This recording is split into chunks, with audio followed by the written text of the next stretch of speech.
Hola y bienvenidos a un nuevo directo de Empresa Exterior, el digital del negocio exterior de España.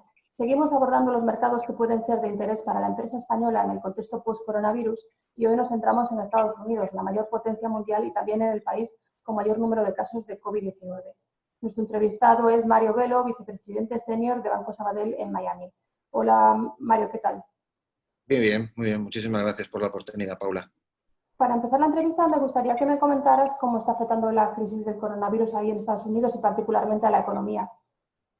Bueno, antes de nada debemos de comentar que fue a principios de año cuando el coronavirus empezó a expandir por todo Estados Unidos. Hasta ese momento había dos pilares muy fuertes como eran el económico, en donde había habido 128 meses seguidos de crecimiento constante hasta el mes de febrero y un desempleo que era mínimo. En febrero la tasa de desempleo del país estaba en su nivel más bajo desde hace 50 años, una tasa del 3,5%. Hoy por hoy, por desgracia, todo eso ha cambiado de forma radical. Hay un dato que marca todo ese episodio, es un dato triste, y es que el pasado 27 de mayo pues, se pasó la barrera simbólica de los 100.000 muertos. Y eso es algo pues, realmente pues, muy malo, ¿no? Y de verdad que ha hecho mucha mella en este país. Los estados más afectados, bueno, pues yo creo que los estados más afectados por la pandemia han sido, con datos finales del mes de mayo, el estado de Nueva York, con cerca de 400.000 casos, y luego seguidos de New Jersey, Illinois y California. El virus y las medidas para enfrentarlo pues han modificado al menos temporalmente el ritmo que tenían estas ciudades, como es el caso de Nueva York, donde, bueno, pues todos sabemos, ¿no?, que ha sido el epicentro de toda la infección en el país, y en donde siguen cerrados pues, todos los negocios, restaurantes, bares, teatros, cines, y de igual forma pues, ha visto alterada todas las costumbres, y esas costumbres también implican todos los negocios y toda la forma de conseguir riqueza, ¿no? Las consecuencias más agravadas, como decíamos con anterioridad, aparte por desgracia de la cifra de fallecidos, pues ha sido por un lado el colapso económico y por otro lado el aumento del desempleo que ha habido. Con todo el parón económico, pues indudablemente todo eso se ha reflejado en un desempleo.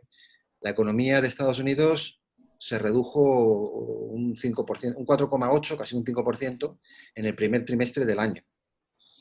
Y es peor. Los economistas todavía prevén que en el segundo trimestre de 2020, que está en curso, el Producto Interior Bruto estadounidense mostrará pues una baja de hasta el 30%, que es una barbaridad, con lo cual estamos casi en cifras casi de cuando la depresión de 1929.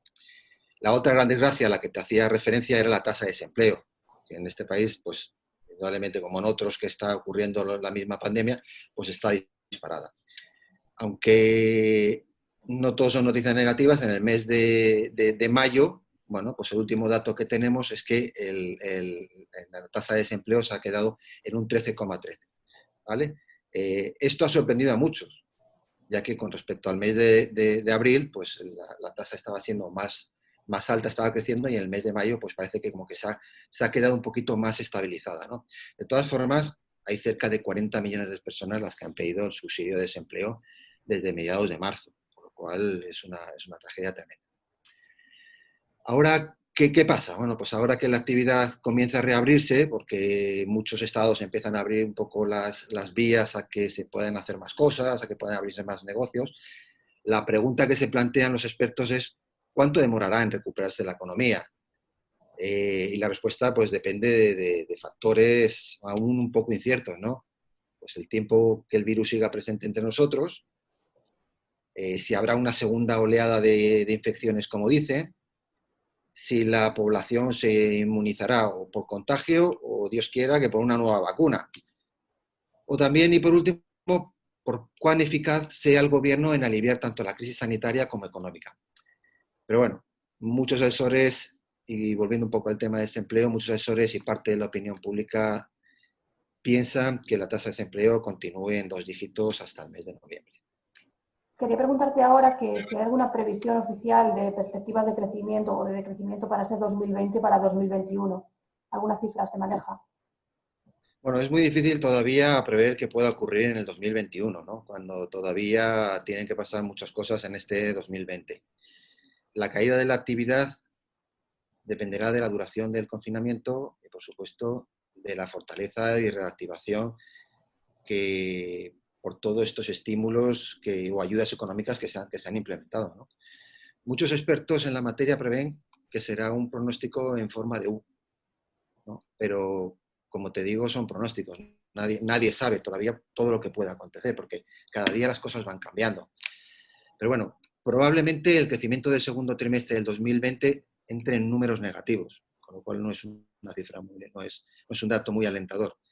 Pero lo bueno es que luego, en una tercera etapa o en el tercer trimestre, para luego estabilizarse un poquito más adelante, ¿no? E iniciar una recuperación importante a final de año, y esto va a ser pues con el apoyo de todas las medidas de estímulo que se han otorgado. Todavía no tenemos datos, pero estamos seguros de que la economía con total seguridad se va a contraer, por desgracia, entre un 20 y un 30% en este segundo trimestre, como consecuencia de todas las medidas adoptadas. Incluso se dice que los datos de la caída del Producto Interior Bruto de entre abril y junio sea peor que los de la Gran Depresión, ¿no? Pero, como te digo, son pronósticos, como antes te decía. También hay que decir que en este entorno, pues no todo está siendo noticias negativas. Como decíamos antes, para el tercer trimestre se confía que se vea una tendencia un poquito más alcista, ¿vale? Un poco más positiva, a medida que se va reactivando toda la actividad. Por ponerte un ejemplo, y estos fueron datos del otro día, los primeros días del mes de junio, bueno, ya se anunciaba que en este mes de mayo se crearon pues 2,5 millones de puestos de trabajo, por lo cual se pone fin aparentemente a todo ese proceso de destrucción de puestos de trabajo que había. La noticia pues ha animado a inversores, inmediatamente se reflejó en las bolsas. Los mercados subieron, el Standard & Poor's, todo subió y fue un poquito de rally, ¿no? Los más optimistas piensan que, debido a estas cifras de empleo de mayo, el daño económico causado sea menor de lo que se temía. ¿Y por qué ha sido ese cambio, esa tendencia? Bueno, pues entendemos que eso se produce en el momento en el que algunos estados, pues como decíamos antes, han comenzado a levantar las duras restricciones que venían aplicando para evitar el contagio del virus. Así, en la medida en que algunos negocios, establecimientos han comenzado sus actividades, también ha empezado a haber nuevas contrataciones, y las cuales, según datos publicados por revistas, periódicos, pues han sido mayormente en los sectores de hostelería, que habían sido los más castigados, ¿no? Luego estaba también en el sector de la construcción, sector sanitarios y también, por supuesto, en los pequeños negocios, ¿no? Otros especialistas apuntan a que este aumento de las contrataciones en mayo pues se debe al hecho de que el gobierno entregó pues miles de millones de dólares en ayudas económicas a las empresas para ayudarles a cubrir los salarios de los trabajadores, e invitándoles a contratar. Bueno, es otra posibilidad, ¿no? Como te decía, los expertos hablan y van comentando, no hay nada cierto. El tema de las contrataciones por la parte del sector hostelería, pues han representado, como te decía, casi la mitad de todos los empleados, de todos los empleos creados en el pasado. Otros han venido por recontratación de personas que sabían que sus despidos pues habían sido temporales. Gente que se le dijo, oye, durante que pase esta etapa vamos a prescindir de tus servicios, en cuanto que esto se reactive volveremos otra vez a contratarte. De todas formas, los economistas y gente expertos en la materia consideran que para final de año el desempleo aún se encuentre en torno a un 10%, que es una cifra alta comparable con el punto máximo que se llegó con la anterior crisis, que fue en el año 2008 o 2009. Quería preguntarte por la administración Trump. Siempre se ha caracterizado por ser bastante proteccionista.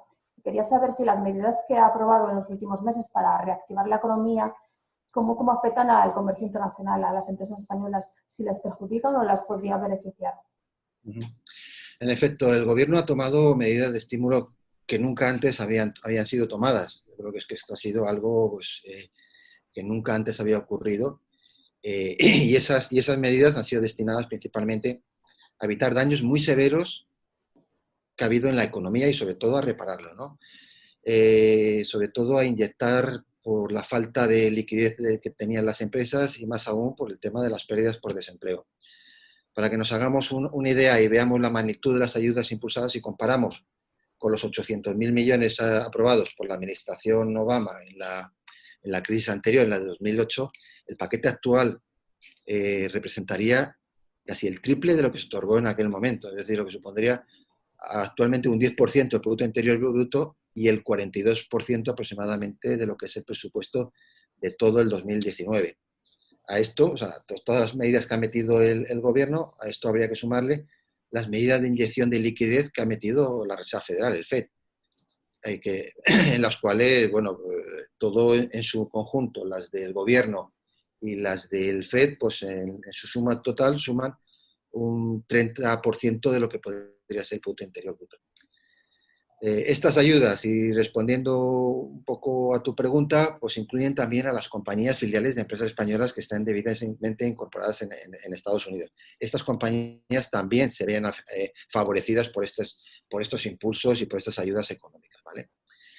El plan que ha metido el gobierno ha consistido en inyectar a la economía una cantidad que da susto, pero bueno, es así, 2 trillones de dólares, lo que supone, como antes decíamos, el 10% del Producto Interior Bruto, y los destinos pues, han sido varios y diversos. Se han destinado 500, de esos 2 trillones, 500.000 millones han sido destinados a créditos y avales para grandes compañías, incluyendo una cantidad específica de 65.000 para el sector aeronáutico, ¿no? Que indudablemente todos sabemos que ha sido uno de los más afectados. 600.000 millones se han destinado a individuos y a familias, ¿vale? Para ayudarles en todo. Muchos han visto afectados por el desempleo, pues la idea era ayudarles con estas ayudas. 377.000 millones en préstamos a lo que son las pequeñas y medianas empresas. 250.000 millones para desempleo, para ayudar a las administraciones, ayudar esta parte del desempleo. 340.000 millones para autoridades sanitarias y luego, pues, unos 180.000 para lo que son las autoridades locales. Esto era la parte que ha metido el gobierno. Luego, como decíamos antes, a los programas del gobierno se suma el apoyo que le ha metido la Reserva Federal, que no solo ha sido el bajar los tipos al 0%, que esto ha sido una gran ayuda para toda la economía, sino que ha puesto un programa muy ambicioso, inyectando también una gran cantidad de capital, ¿no? La Reserva Federal ha metido un plan que consta de 2,3 billones de dólares, en lo que se encuentra pues, ayudas que no ha habido precedentes, como decíamos antes, ¿no? Y esta ayuda pues, ha destinado pues, 500.000 millones dedicado a la compra directa de bonos de deuda pública de estados y municipios, también para ayudar, para incentivar. 600.000 millones de euros contemplados al anunciado por parte del gobierno, inyectados directamente en las pymes, y ahí incluíamos también las que podían ser las empresas españolas, las filiales de empresas españolas, ¿no? Este dinero estará reservado para empresas que tienen hasta 10.000 empleados o ingresos de menos de 2.500 millones de dólares, con lo cual hay una gran horquilla de empresas que se pueden sumar a estas ayudas. Bueno, pues con esto decir que el FED ha ayudado mucho, ha respaldado las acciones del gobierno y sobre todo pues ha garantizado esta liquidez a las empresas. Este ciclo de entrevistas las planteábamos como una manera de ayudar a la empresa española a hacer negocios en otros países en este escenario post-COVID. Y me gustaría preguntarte si los consejos de siempre siguen siendo válidos para empezar una andadura empresarial en Estados Unidos, o si es el momento de ofrecer alguna recomendación nueva. Bueno, para todas aquellas empresas que en este momento se encuentren con la duda y con la incertidumbre de si se abren o no al mercado internacional, y máxime una situación como la actual, les aconsejamos, probablemente con toda la cautela, se animen en su aventura internacional, de la cual a la larga estamos seguros que le traerán mayores beneficios. Y a todas ellas les daremos el mismo consejo que siempre hemos impartido, es decir, dejarse asesorar por los mejores profesionales, buscar los mejores en cada tipología y no escatimar en recursos a la hora de buscar ayuda, ¿no? Aparte, indudablemente, de buscar ayuda profesional, pues también les aconsejamos a buscar ayudas gubernamentales, que las hay, pero hay que encontrarlas, hay que buscarlas y hay que saber a dónde dirigirse, ¿no? El primer paso, pues entendemos que sería la Agencia Federal para el Desarrollo de la Pequeña Empresa, ¿no? El SBA, se dice en inglés, ¿no? Esta agencia lo que hace es que administra los programas de préstamos en conjunto con entidades privadas, ¿vale? Estos programas pues ayudan a cubrir las necesidades que tienen, hay necesidades financieras de las empresas, como puede ser pues, el capital para empezar o para iniciar su expansión, para la constitución, incluso a veces, pues incluso para poder comprar un terreno o dar la estructura de una nave industrial. Es decir, todo lo que sea ampliación de negocio, ya sea nuevo o incluso ya pueda ser existente, ¿no? Importante, hay que tener en cuenta, estos préstamos garantizados por el SBA son más favorables que los préstamos tradicionales que se dan por las entidades privadas, ¿no? Ya que se ajustan, son un poquito más flexibles, ¿no? Se ajustan un poco a la capacidad económica de cada uno, ya que tienen pues eso, la posibilidad de tener pues, un calendario de amortización más amplio, más extenso, y eso indudablemente pues, te da una cierta flexibilidad y te quita el ahogo de tener que estar con unos pagos muy, muy apretados, ¿no? Otro organismo que puede ayudar a todo lo que son la iniciación de nuevo negocio es la Comisión Federal de Comercio, FTC. Esta entidad, pues, indudablemente cuenta con recursos que le permiten, entre otras cosas, comprar, te ayuda en lo que es, puede adquirir o comprar una franquicia, dar formación sobre estrategias y planes de comercialización, e identificar pues, otras posibles subvenciones que existen en el mercado, ¿no? Es un poco más abierta, es un poco más genérica, pero también sirve de mucha ayuda, ¿no? Y por último, yo creo que no hay que perder la orientación que la IRS, el Servicio de Rentas Internas, lo que puede ser la administración tributaria conocida para nosotros en Estados Unidos, pues tiene mucha información y ofrece consejos tributarios para empezar un negocio. Es decir, te ayuda a tomar decisiones antes de poner en marcha una empresa, te dice cuáles son las mejores alternativas tributarias que puedes tener, ¿no? Te ayuda bastante, ¿no? Y ante estas empresas, pues le decimos que Estados Unidos es un país, bueno, es un país muy sencillo, pero a la vez complejo en determinadas áreas, ¿eh? No hay que perder el respeto. Es fundamental a la hora de dar el paso a la propia internacionalización, asesorarse profesionales de renombre, que te ayuden en todo lo relativo a buscar las posibles ventajas fiscales en cuanto a la implementación de los productos o servicios en el país. No todos los estados son iguales, cada uno tiene su estrategia, cada uno tiene su modo de operar y hay que averiguar cada uno cuáles son las mejores ventajas que tienes para uno y otro, ¿no? Entonces, bueno, pues eso básicamente es el consejo que le damos a las empresas, que se asesoren, que no le tengan miedo y que busquen ayuda en entidades gubernamentales que están para eso. Pues para cerrar la entrevista me gustaría saber, Mario, cuál es la presencia de Banco Sabadell en Estados Unidos y qué servicios le ofrecéis a la empresa española. Bueno, pues para los que aún no conozcan nuestra operación en las Américas, comentar que Banco Sabadell cuenta con una única sucursal en Estados Unidos, ¿no? Está localizada en Miami, esta fue inaugurada en el año 1993. A través de esta sucursal se canaliza todo el negocio que se genera en las Américas, a excepción de México, donde ya contamos con un banco propio desde el año 2014.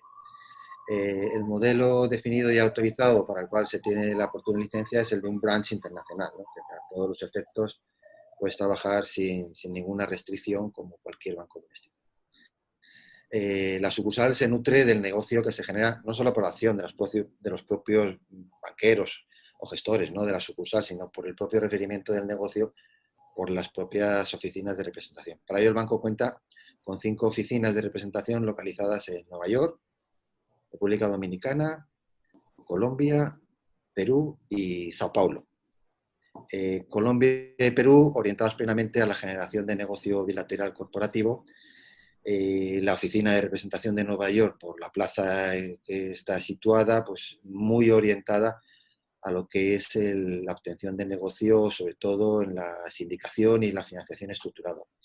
la oficina de representación de Brasil, dirigida tanto al mundo corporativo como al segmento de instituciones financieras. Y por último, República Dominicana, muy enfocada también al tema corporativo, pero con una especial atención al mundo hotelero por su tradición como punto turístico de vanguardia, ¿no? En la sucursal de Miami contamos con una plantilla de más de 200 empleados, manejando un volumen total de más de 13.000 millones de dólares, dividido en dos áreas. Una de banca privada personal, donde manejamos un total de activos de más de 7.000 millones, y un área de banca corporativa con una inversión de unos 5.500 millones, de los cuales 4.500 son facilidades crediticias, más adelante te contaré, y el resto pues son recursos de clientes, ¿no? El área de banca corporativa tiene segmentado a sus clientes en 5 sectores, con un banquero especializado en cada sector que aporta el expertise de cada mercado. A esto se acompaña en forma matricial pues, tres directores o especialistas de producto que agregan el conocimiento a los distintos segmentos de clientes como son pues, el de real estate, trade, finance y commerce. Entre los sectores de clientes contamos con un sector muy definido como es el de turismo y hospitality, desde donde se atiende a los principales grupos hoteleros, destacando, como podía ser de otra forma, a grandes grupos hoteleros españoles, y no solamente a los españoles, sino que también este sector se ha hecho un nombre dentro de la industria con otros grupos hoteleros internacionales. De hecho, te contaré que ya se ha convertido en un referente, lo que llamamos aquí la cumbre hotelera, ¿no? Que es un evento que se hace todos los años aquí en nuestra sucursal, con la presencia de algunos de estos grupos hoteleros internacionales de renombre a los cuales hacíamos antes mención, ¿no? En este segmento pues, se han financiado operaciones de crédito localizadas generalmente, sobre todo en la zona Caribe, ¿no? Se han financiado hoteles pues, en República Dominicana, Riviera Maya y esta parte, ¿no? También se está haciendo cosas en Estados Unidos y también parte en Latinoamérica. A través de este punto de negocio sectorial también se atienden pues, cuentas plenamente operativas, pues eso, de tour operadores, cuentas hoteleras, mayoristas de viaje, etcétera, ¿no? En este sentido, y por la experiencia en años de ir atendiendo a estos grupos hoteleros, pues contamos con un determinado grupo de servicios adecuados a este sector, ¿no? Es un sector pues un poquito más, no delicado, pero sí diría un poquito, hay que tener mayor atención, ¿no? Y de luego los productos hay que adecuarlos mucho a la forma de cómo ellos vienen operando, ¿no? Es un segmento de clientes históricos dentro de Sabadell. El grupo de los hoteleros, pues probablemente siempre ha sido pues, un punto de referencia, y Sabadell yo creo que lo ha hecho muy bien en ese sentido, ¿no? ¿Y por qué ha sido esto? Pues yo creo que de siempre ha habido una orientación en el banco por el tema hotelero, porque delante teníamos grandes clientes a los hoteleros españoles, ¿no? Otro sector con un volumen de más de 1.700 millones es el sector de energía, ¿no? Un sector que engloba en su gran mayoría pues, la financiación que se ha dado a operaciones de energías renovables, ¿no? Otro tercer sector es el de transportes, telecomunicaciones y media, ¿no? Un sector con un volumen total de unos 1.200 millones de dólares, con una fuerte implementación en el sector de aviación, ¿no? Se han financiado, ha habido programas que hemos hecho para financiar pues, aviones y también componentes de aviones, ¿no? Y eso pues se han hecho paquetes de financiación y la verdad que han resultado muy bien, ¿no? Un cuarto sector sería el de industria, el cual está centrado pues, en los grandes grupos corporativos, y este pues, tiene un total de operaciones de créditos otorgados que oscila en torno a los 500 millones de dólares, ¿no? Es un sector en donde está muy enfocado en grandes empresas, corporaciones de Estados Unidos. Por último, el sector de Corporate Network, manejando más de 700 clientes con un volumen total de negocio en suma de 1.000 millones de dólares, ¿no? Donde recoge un segmento de clientes multisectorial. Generalmente de todo el negocio aportado por la red del banco, es decir, desde cualquier oficina del banco, incluyendo por supuesto la del Banco Sabadell, pueden ir direccionando negocio a este sector, ¿no? Es un segmento que contamos con un Spanish Desk, un departamento específico para atender a las empresas españoles, ¿no?